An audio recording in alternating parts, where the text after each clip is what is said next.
We now start with the second track, which is the technology track.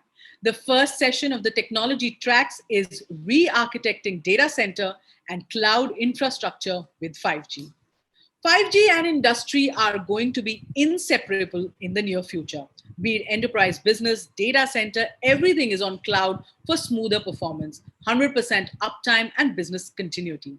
I would like to call upon Sudhir Kunder, Country Director, DE-CIX, Interwire India, Dr. Saeed Peerzade, Executive Vice President and Chief Cloud Officer, Yotta Infrastructure, Vinay Jain, Director, Regional Sales, Service Provider, Architecture, Cisco India, Himanshu Gupta, Country Manager, Telecom Media and Entertainment, HPE India, and the session will be moderated by Sunil Rajguru, Editor, Dataquest and PCQuest. Over to you, Sunil.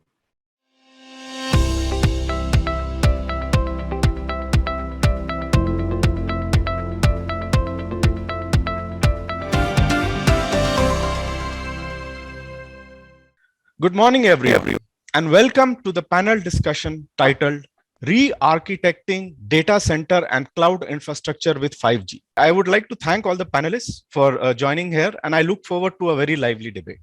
Now, all of you are subject matter experts, and before I come to your area of expertise, I'd like to first, start with an open question, and any of you can answer in any order. So, in brief, how soon do you think 5G will come in India? And more importantly, how fast after that can the telecom system upgrade to that? Because 5G is not like 2G, 3G, 4G. Because 5G is going to encompass everything in smart cities, smart cars, everywhere. So I think in this particular case, the system upgrade will be important. So if you can just answer that in any order. Is it okay if I go first? Yeah, please go first. Okay, great. So I think we have been constantly exploring the evolution to 5G with all the service providers and various enterprises as well as the verticals. There are a lot of proven use cases across the globe because 5G has happened elsewhere. People are already taking benefit of things which get enabled through 5G. So there is a compelling event for 5G to really get kickstarted in India as soon as possible. Obviously, the prerequisite for that is the spectrum auction, and hopefully based on the recent announcements, government goes ahead and does the auctions. Parallelly, what operators are doing or industry is doing is they're already readying their infrastructure for all the refresh, etc. Is getting ready for 5G launch, right? So they've already realized there'll be a lot of transformation which will be required at different layers of the network, which they're already kind of in the advanced journey of refreshing those layers to be ready for a quick launch of 5G. Now, how quickly? I mean that kind of addresses the readiness from operators' point of view. Obviously, there are a lot of use cases, like the industry verticals is the most attractive area where everybody is eyeing a very huge pie of new set of businesses which will get enabled through 5G. So I think, yeah, we're all kind of aligned for a quick adoption of 5G. Correct. As Vinay said, yes, yeah. Of course, everybody is waiting because there are lots of technology enhancements are going to happen. Lots of disruptions. I guess are going to happen in the tech industry as well, because lots of things like for us as a data center industry, we need to be prepared for our edge sites and enhance our cloud capabilities so that we can cater the the data flow which we expect from the 5G. So I may not able to comment when telecom operators will be ready, but my guess is from 6 months to a year, we see 5G revolution in India. That's my assessment.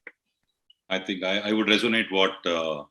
Saab has said, because the first offtake at only 37% makes you a little bit tentative on how the next part of the spectrum auction would go. And I sincerely hope and pray that we have innovation and great market sense prevailing when the government comes in with the second round of offering, number one. And the kind of digital transformation journeys that we've envisaged for our customers, or we see a lot of verticalization that will take businesses to the next level, will only be possible once the entire rollout happens. And my take is that probably in the range of about 3 quarters plus is when we see the first few steps being taken. And of course, all other things being equal, year doesn't seem to be a far off kind of a thing. But once it comes in, I'm sure we'll have an entirely different ball game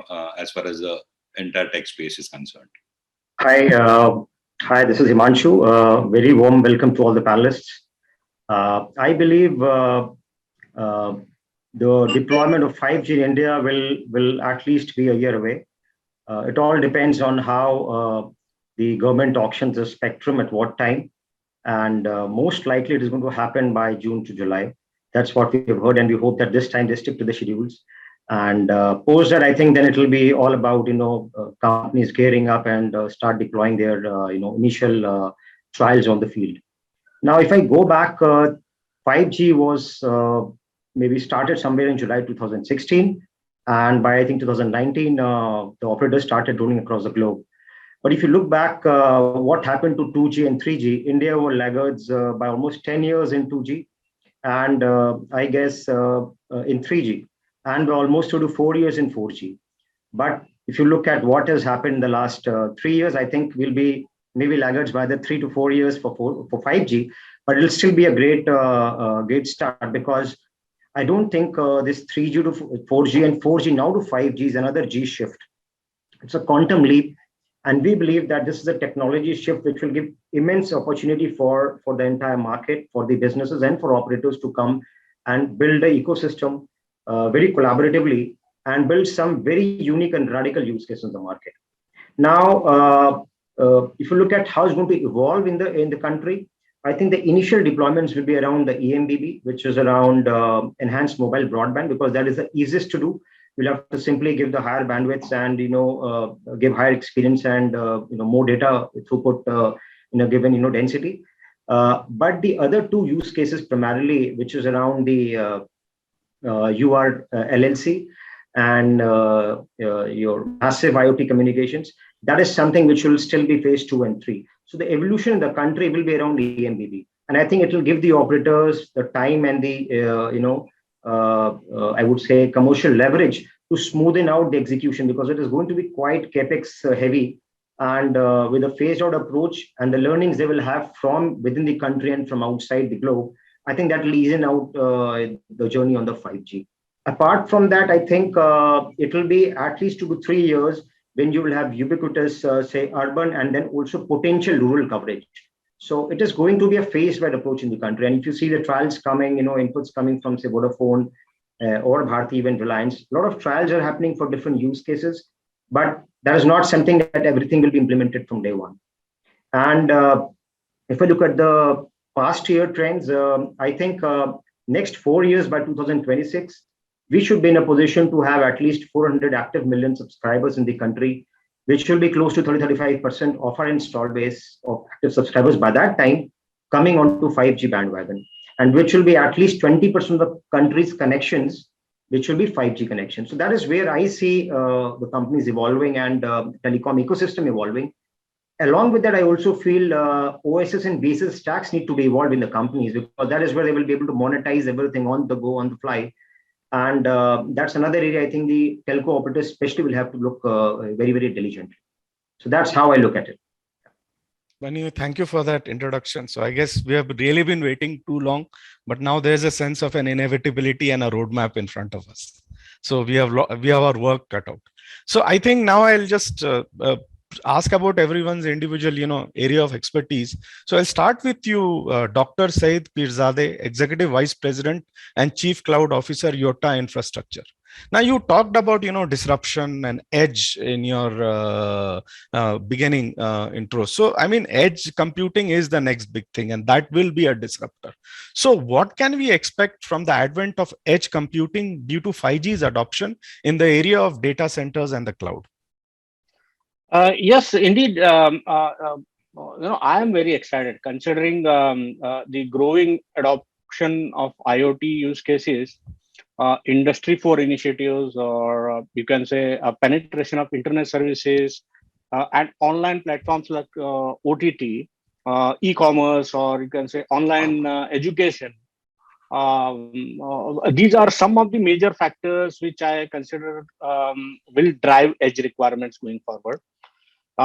It's not like that these use cases are not here, but more enhancement or more better user experience will I'll expect once the edge revolution comes into place.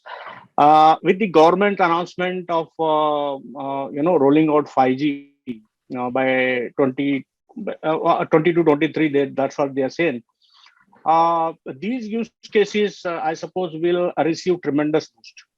Okay, while we are already witnessing widespread application on all of these fields, but 5G is definitely going to feel and will be a catalyst for edge computing by multi-cloud approach for any organizations considered.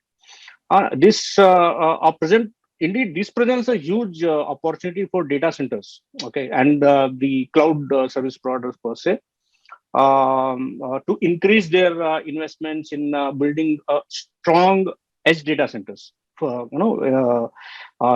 Indeed, everyone should have a better data center, edge data center footprints across India, so that we can all use the 5G technology to the fullest.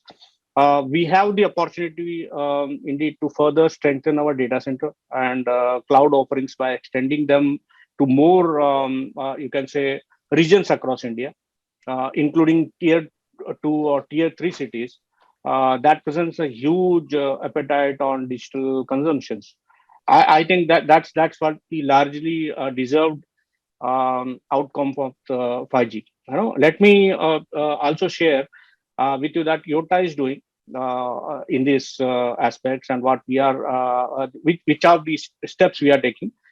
We have a robust cloud offerings called Yotta Enterprise Cloud. We are now taking this to various regions, pan-India, through our extension of data centers across Maharashtra, Greater Noida, Tamil Nadu, Gujarat, and West Bengal as well. We are introducing a South availability zone very recently for the Yotta Enterprise Cloud. And of course, we have probably, you must have been heard in the news, we are building around 100 edge data centers throughout India, including tier 2 and tier 3 cities as well, which will ensure that our services will reach the last mile and bring digital closer to all. So thank you for that. Like you mentioned, like digital consumption. So yeah, the digital consumption is going to skyrocket. So it is good that all the infrastructure is being put into place. Now, I'd like to now ask a question to Sudhir Kunder, Country Director, DE-CIX, Interwire India. Now, again, in your introduction, you talked that this will take businesses to the next level, and it's a different ball game. So another, interesting is hyperscaling. Any thoughts on how hyperscalers will deal with the new phase of technology? And more importantly, I mean, most of our like data centers are out. We need make in India. Can India become a global data center hub? Yeah, I mean, the second part of the question is very close to my heart because I've been fortunate enough to see the hockey stick curve that has been there in this industry for the past 2 years. And by virtue of this role that has been offered to me by the organization, I've been able to have discussions with both Indian organizations like Dr. as well as a lot of multinationals who look at India as the place to be for sure. And I remember one of my conversations with a journalist in October where I told him that, Chennai will become the next El Dorado for our industry, typically because of the fact that there is a moratorium happening around Singapore. And that is also one of the great pieces which will help Chennai evolve, other than the Bombay piece. So if you look at it holistically, the role of data centers specifically has never been more important and never been more realized and felt than it has been in the last 2 years of the pandemic. And a complete testament to the whole fact would be that the industry is growing at a CAGR of about 21% as of now. And from 2021 or 20, sorry, wherein we were probably at a 380 odd megawatt capacity, we would see the capacities going up to about 1100 megawatt by 2025. And if you look at the investments that will come in, Mumbai and Chennai will garner about 70 odd % of the investments that come in due to various factors that are in favor of these two geographies. But as Dr. rightly said, there is a lot of business that is going to happen in the hinterlands, and that is where this shift will also be visible for us. By 26, we feel we should see overall invested USD about $8 billion is what we see India to be in. And we've been fortunate enough to witness on our own platform the kind of growths that we've seen in traffic in the last 2 years. Just to put things in perspective, for OTT, you see a 25-15% growth, or a CDN, we've seen 1735% growth, or a gaming, which gives us about 2,000 odd % growth in the last 2 years. In a country of 830 million internet users, 65% of OTT consumption happens in the non-metro areas. And if you see what has happened in terms of consumption, Dr. will agree that 2018 Reliance was the only one which had OTT streaming happening, and they were like a monopoly across India. And end of 2021, you have 46 OTT players doing brisk business in India. So that's the scale of hockey curves that we've been seeing across industries. And hence we feel that overall, there were a couple of areas where, exuberance came into our minds also. One, as rightly said, 5G will bring in its own set of adoption. And our understanding is that very soon, unlike earlier days, adoption will be faster, and on a daily basis over a period of time, in a couple of years, you'll see about 125,000 odd devices getting connected to the machines amongst each other very soon. The rack power density is the second piece which we've seen great action on. Third, but not to forget, the government's own initiative of making Bharat digital.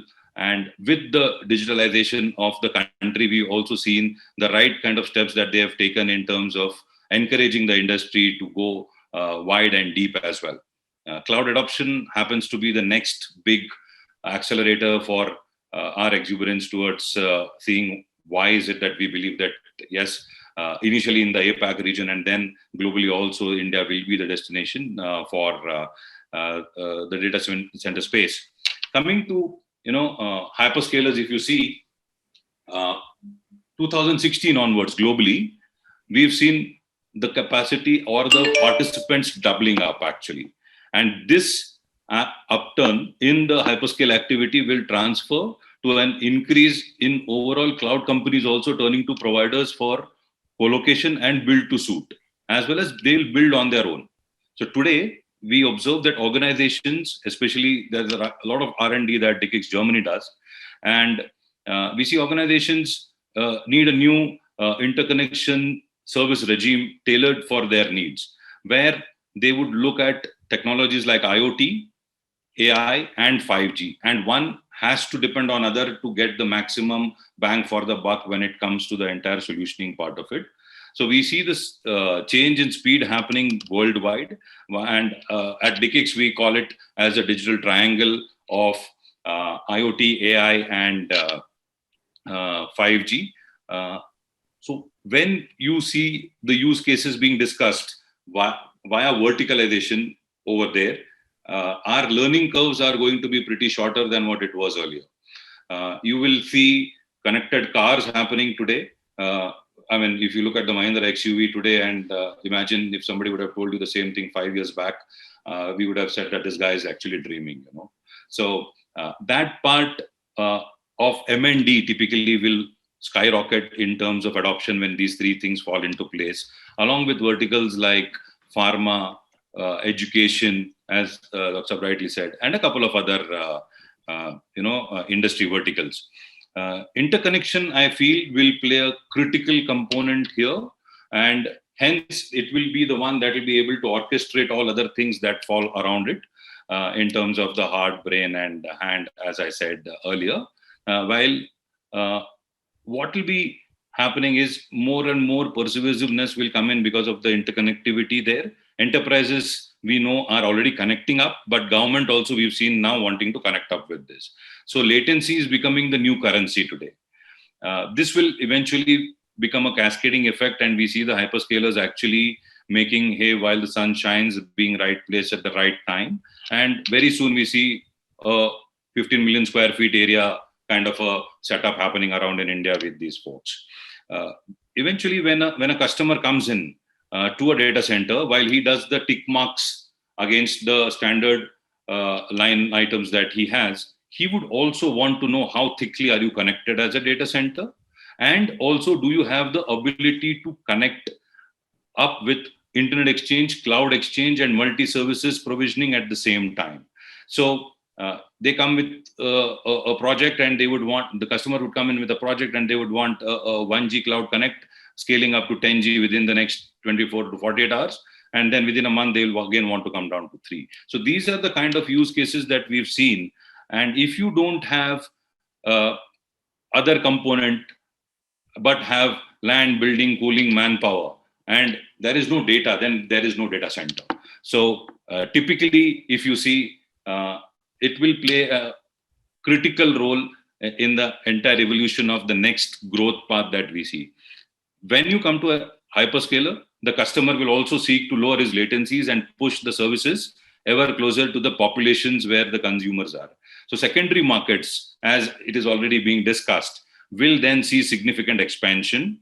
And we are already seeing action around in cities like Pune, Ahmedabad, and a couple of other places which we never thought will be eventually thought of. And that's great to see, because eventually we would want to see Bharat also being equally connected as much as we today want to see India being connected, you know.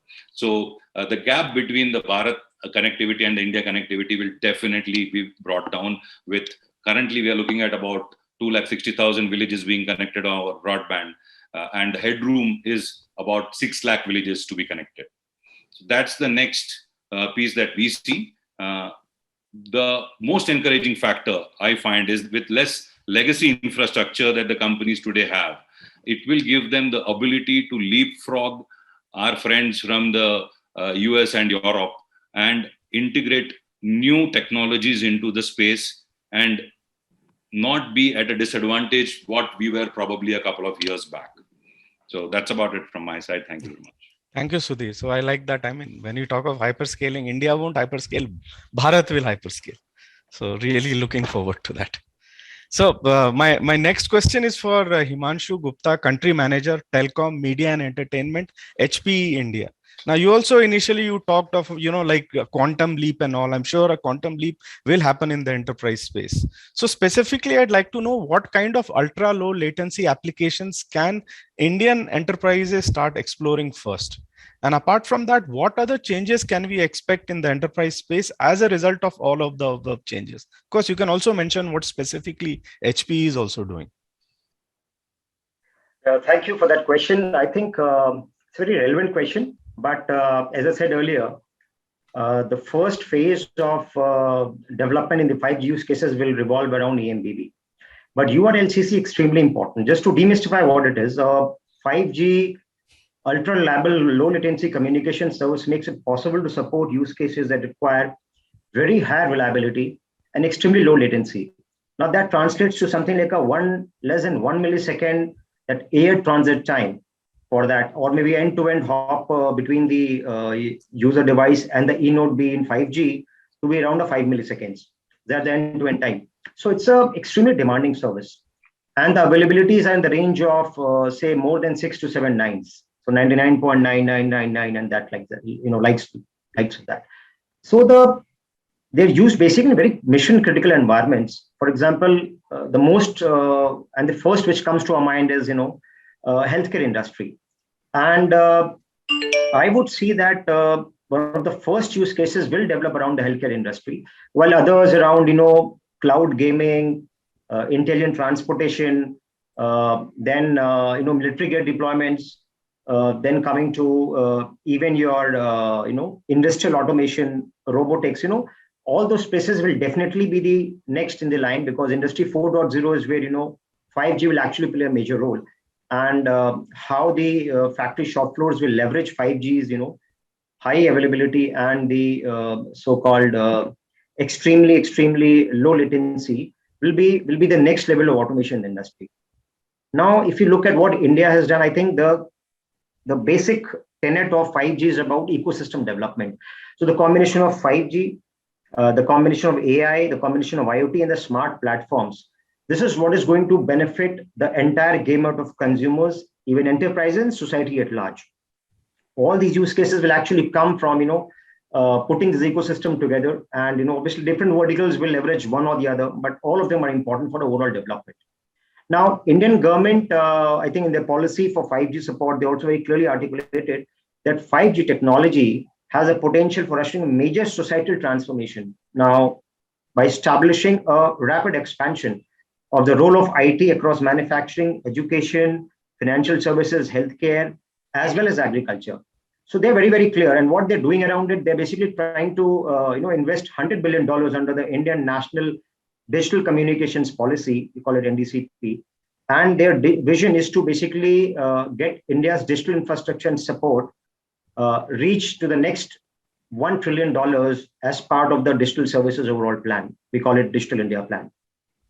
Now, coming back to how these URLCC cases can be made more relevant and what we can expect the enterprises, to drive the way forward, I would call it, let's look at what healthcare can drive from it. Now, emerging use case, in 5G and augmented reality with, say, assisted surgery, we can actually have surgeons depend on these, surgical AR, which is augmented reality, to target surgical, resections in a more very accurate and objective manner, which means you minimize the risk of relapse. And also with AR-assisted surgery, you can actually carry out surgical and diagnostic procedures remotely through the use of robotic arms and sensors. And that's where the sub-millisecond latency is so important. And so on and so forth. If you look at intelligent transportation, it's about connected cars. It's about maintaining the logistics. It's about maintaining the vehicles to the optimum levels of productivity with predictive maintenance and online feedback coming to the system. So all this is extremely dependent on the latency field. Now, if I look at how HP has gathered itself to really help enterprises, especially because the question is more centered on enterprises, to build some of these vertical use cases, I will call HP's approach to be multi-pronged. Since we have a legacy of working in the telco industry, both on the infrastructure side and the software side for the last 25 to 30 years, we exactly know where we can actually make a lot of difference. So if you break the entire, gamut of requirements of 5G from a infrastructure OEM perspective, I will call it is focusing on 3-4 pillars. Number one could be around the business and the financial models. And that's very, very important because that is going to define whether you can really get the right ROI from deployment of 5G. What is going to be the TCO over the next 3 to 5 years? And I think every business is it's a foundation for a business. I think we have a solution there. Second is around the technology aspects. Now you break the total 5G requirements from technology perspective, whether it is a telco or a private 5G deployment. I think you have to have the right network connectivity, right? And for that, the telcos are putting whatever they can. And we have a NFVI, the infrastructure around the NFV is what we have given to the telcos over the last more than 15 years, coming from 2G, 3G and 4G now. And obviously the disaggregation and the virtualization started only 4 years back, if you look at India. But our experience goes, more than decades. So our ability to literally give those telco validated blueprints, validated designs, by working with the system integrators, by working with the NEPs, the likes of Nokia, Ericsson's, and Samsung's in the world, and also with the ISVs and cloud players, Red Hat, and other players. We've been able to literally build that platform which is completely risk-free. It is very easy to really deploy. And if you go to the likes of our customers in the country, all the telcos, all the leading telcos, we command a very high share of the infrastructure there. And you can ask the level of ease with which they're able to deploy my platforms. So we have a lot of learning coming from that NFVI deployments over the last 4-5 years, and our ability to literally go and build a very unique and very, I would say, a vanilla type of a box, which is completely black box for an enterprise. It's very, very high. So we've already launched something called as private 5G. We call it HP core stack, and we call it private 5G in a box, where we try and manage the infrastructure part, the cloud layer by partnering with the likes of Airspan, and we also have covered the so-called the RAN part. And in the RAN, we have our own so-called RAN solution, which is built around the open RAN technology, because that is where the future is. Completely disaggregated, multi-vendor, and able to use virtual functions, and everything is software defined there. So we have our own technology. We have a product which fulfills that need, which is DL110 Gen 10 Plus server, and it's actually an end-to-end solution, which is again having blueprints with accelerator cards coming from Intel and the likes of Qualcomm and all, which we already announced a few days back, in fact. And we can build the complete platform end-to-end in a private 5G with the O-RAN piece coming, with the softwares, the hardwares, and the manageability piece. So we also have come up with our orchestration solutions, because if you look at the HP's legacy, the software IPs have existed for the last 2 decades, and we are able to today give orchestration solutions for the OSS, right? We also have service assurance, we have eSIM, all these software portfolio. Now, for a enterprise who's looking to grow in the 5G space, they don't want to really get into 100 things. They want to have a peace of mind, simplified approach. So they need a end-to-end solutioning. Now, HP, with this technology prowess, with understanding with the software vendors and known IPs on the software, working with the the ecosystem partners and the ISVs, we are able to build and give everything in a box to a customer. And I personally feel this is where we'll be able to add a lot of value to private 5G deployments. And along with that, we also have our Aruba arm, which is able to integrate Wi-Fi seamlessly with the cellular networks. So we're actually able to integrate them with Wi-Fi 6, which is where I think a lot of people are discussing how we can do a very, very well interconnection between Wi-Fi, say in case of very dense indoor environments and retail shops and those places wherein there's a difficulty for the signal to penetrate. So I think we have an end-to-end story, and enterprises can definitely leverage in a big way from us. Now, coming to the last part, which I discussed first, was around the financial modeling and the business plan around it. Now, it's a risk-full area, whether it's enterprise or telcos, whatever use cases they pick up and start working jointly, I think they will look at how they can bring down the risk. And I think HP has proactively understood that, not now, but I think several years back, and we launched something called as HP GreenLake. Now, it is a pay-per-use and pay-as-you-grow consumption model where you can consume IT, services, software, and the entire ecosystem of 5G with HP's GreenLake offering. Now, it becomes very easy for a customer to decide, I want to deploy a 5G use case tomorrow. Say a Maruti decides, or a Hero decides, or Asian Paints decides, they can buy this box from us. We give end-to-end solution, including services, softwares. We might become the single neck to choke, but for a customer, it becomes a risk-free exercise, and they're only going to invest what they're going to need initially, and they can keep growing and they can keep adding. So pay-as-you-grow model, which is where I think the industry needs that, and HP felt the need, and we have been able to take that lead. Okay. That is a way I would want to look at the requirements of enterprises. Yeah. So thank you. Looks like 5G will be enabling a lot of industries and also a lot of emerging technologies. Absolutely. So look forward to that. So, now coming to Vinay Jain, Director, Regional Sales Service Provider Architecture, Cisco India. Now, everybody has spoken about, 4.0 IoTs and all that. I'd like to ask you something about private 5G networks. So can you speak about private 5G networks and their role in the IoT ecosystem and, of course, Industry 4.0? No, absolutely. So I think we already heard Dr. Said talking about that the infrastructure transformation which is happening, which is in preparation to all these 5G private 5G use cases to be exploited.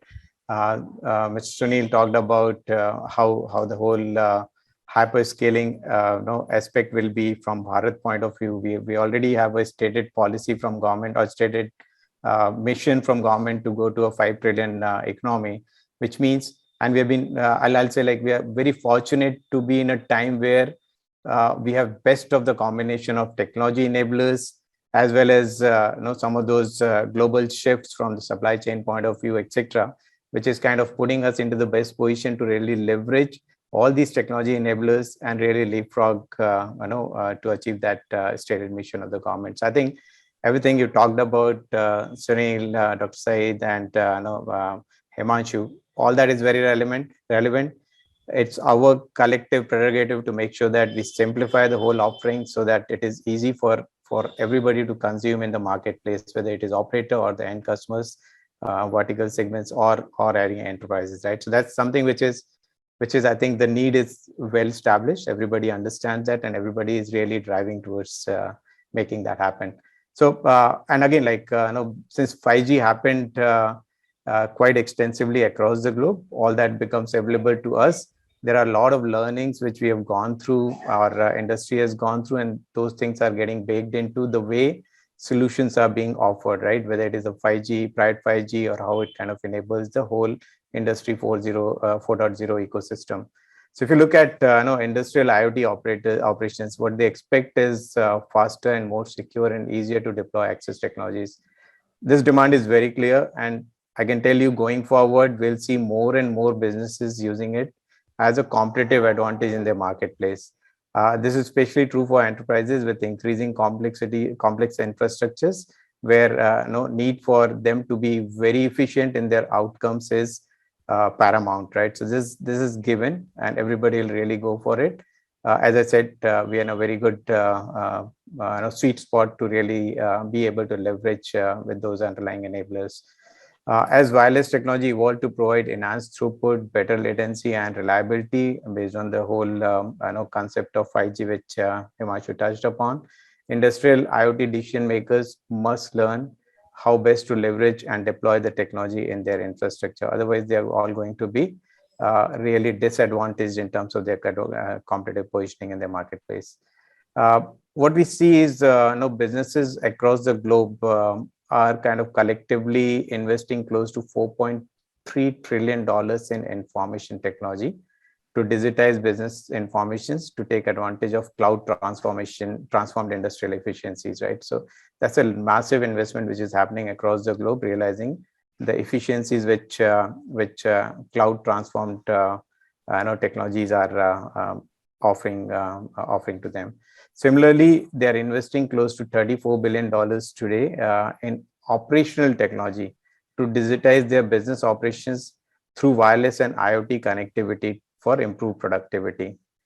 Right. So these are the two aspects where the major investments are happening. But where we see the most advantage coming is at the convergence of IT and OT, the information technology and the operational technology, where we have when we look at that convergence, it allows us for advanced analytics and automation to produce massive gains in productivity and efficiency.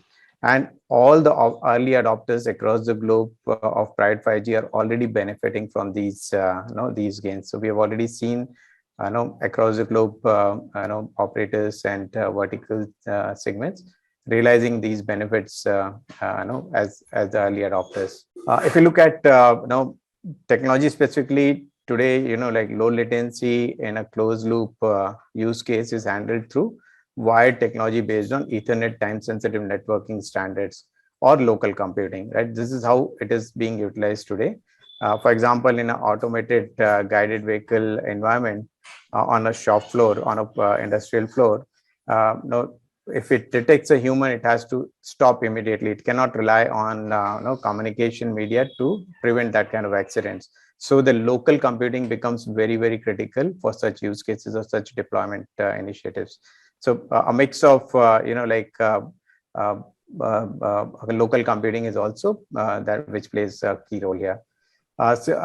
Just talking about 5G, and Himanshu touched upon this, 3GPP Release 16 defines URLLC, which is ultra reliable low latency communication standards, which requires less than 5 millisecond per Mbps stream. Obviously the stretch goal or target is 1 millisecond per 1 Mbps stream. So that's the kind of target they're working towards. In private 5G industrial deployments, this is expected to lead industrial innovation in process control and automation. So we will continuously see more and more adoption of this as we move forward. 3GPP and 5G Alliance for Connected Industrial and Industries and Automation, which is basically 5G AICA forum, are now evaluating how this TSN, the whole time-sensitive networking technologies a standard could help on such wireless technologies and use cases, right? So release 16 is kind of right now defining more specific features and capabilities for URLLC. And also it is expected that 3G release 17 will further provide detailed coverage on use cases and further refinement of standards related to URLLC. So from industry prerogative or industry initiative point of view, I think everybody realizes those aspects, and they are all kind of working towards more and more refinement on those aspects. We clearly see a massive opportunity in front of us as far as private 5G is concerned, and how it is going to enable the whole industry 4.0 revolution. Yeah, thank you. Looking forward to those benefits accruing to us all. So actually we are almost out of time, but maybe we can have like one parting sentence. If you can just all of you in one sentence, what do you think is the one big 5G cloud game changer that will emerge in the future? So maybe just 4 ideas, 4 sentences from all of you, just in any order. Yeah, I'll take that. Indeed, it's a very interesting question. Actually, 5G definitely a major boon to edge applications that we have already discussed. It also creates lots of collaborations, like Yotta collaborated with the DE-CIX very recently. Those kind of collaborations with the telcos and indeed Datacenter and cloud providers as a service is going to be very much blurred, being edge service providers kind of. It also must be noted that the edge applications will become more dominant. Cloud will be, of course, unifying component. So, of course, there will be an orchestration layer we need to build within the cloud to support the edges across globe or edges across India, whatever you say. It will play, of course, cloud will play a central role in an organizational digital infrastructure. We are seeing this happen in the form of growing cloud native platforms already. While there is a rise of smarter edge, it can't operate. Of course, it can't operate its own. Cloud is the overreaching platform that connects everything together. That's my point of view. Cloud is a great unifier. Absolutely. No, I agree with Dr. Said. And as clearly, cloud is the way the cloud is what is going to drive the whole innovation ecosystem, right? So you'll see much more wider set of ecosystem of innovations, which will be driven over cloud, and technology consumption through cloud will get simplified. For a faster adoption, time to market kind of thing is going to be again pushed very rapidly across the verticals. I see this is a big game changer coming our way. So while there is a lot of benefits that has been spoken about, I think cloudification of network will also be one of the key things that we will be able to see in the very short span of time. And while we talk to a lot of our customers, we figure out that especially those in the gaming or those in that kind of an industry which requires the widespread easy access mode, it's here to stay and grow is what we've seen. And we believe that multiple use cases which are currently on paper will see rapid deployments as well as outcome-based, positive business case-based proof of concepts to be rolled out in the near future because of the kind of triangulation that we've mentioned earlier. Thanks, Sudhir. So Himanshu, you have the last word. You can. I'll stick it to one sentence. I will possibly put it: who wins the race? And just to explain that a bit, see, hyperscalers and the digital service providers, which are our telecom operators, are having a big, future strategy which is going to be tested. So today it's a day of cooperation and competition. So they are going to compete also. They're going to work together also. But who wins the race is going to be the real money spinner in the long run. I would be very happy to understand and see and maybe come back and discuss after 5 years and see who won the race. Because with the type of paychecks they have, the type of pockets they have, hyperscalers are there, which the edge data centers, edge computing proliferating, expected to do hugely in the next 3 to 4 years. It will be very important to say how the digital service providers and operators build their value in the entire value chain, and can they really compete in that space, or they become behind the hyperscalers and they take the lead with the enterprises and the overall market. So that is one thing which I would want to look forward to. So those are very interesting comments. So I'd like to thank the panel for a very informative and forward-looking discussion. And I guess finally 5G, we're looking forward to some really exciting times. So thank you everyone for those. Thank you. insights. Thanks a lot. Thank you. Thanks a lot. Bye, everybody. Thank you, everyone. Thank you. Yeah.